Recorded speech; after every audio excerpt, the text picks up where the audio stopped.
ভিডিওটি ভালো লাগলে আমাদের চ্যানেলটিকে সাবস্ক্রাইব করে আমাদের পাশে থাকা বেল আইকনটি প্রেস করুন। দলের লোকেরা কি মেনে যা করবে কি মেনে চিন্তা নেই, তার জন্য সব রেহাই পেয়ে যাবে।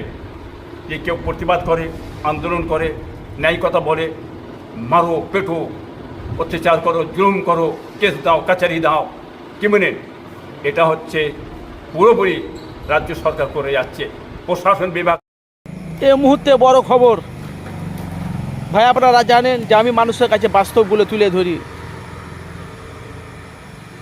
এই যে রাজ্য সরকার যা হচ্ছে, ওরা রেহাই পেয়ে যাচ্ছে। পশ্চিমবাংলাতে কি হচ্ছে না হচ্ছে, যাদের নেতাদের দলগুলো যারা আছে তারা রেহাই পেয়ে যাচ্ছে। এই বাংলায় কি হচ্ছে, জোর যার মুলুক তার, সেই চিত্র আমি আপনাদের কাছে তুলে ধরবো। আমাদের ফুরফুরা শরীফ পীরজাদা ইব্রাহিম সিদ্দিকী কী বলছে, আসুন সরাসরি দেখতে থাকুন কী বলছে। উনি বলছে যার জোর তার ক্ষমতা, এই বাংলাতে এত কিছু হচ্ছে এখন অবধি কেউ প্রতিবাদ করছে না। কলকাতাতে ধর্ষণ হলো, এখনও অবধি আসামি ধরা পড়লেন। আসেন দেখুন কি বলছে পীর আল্লামা ইব্রাহিম সিদ্দিকী, দেখতে থাকুন ভিডিওটি। দলের লোকেরা কি মেনে যা করবে কি মেনে চিন্তা নেই, তার জন্য সব রেহাই পেয়ে যাবে।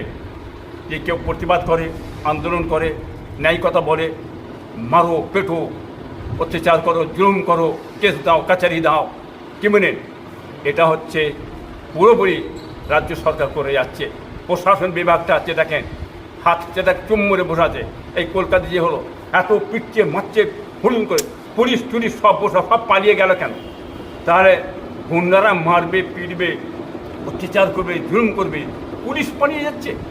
পুলিশ ধরতে পারলে না, দুটো রুলের ঘা লাগালে মাস্টার বাহিনী থাকে, গুন্ডা বাহিনী থাকে, কোথা পালাবে না? পেছনে কিছু হাত আছে না, হাত বাঁধা, সব হাতটা বাঁধা আছে।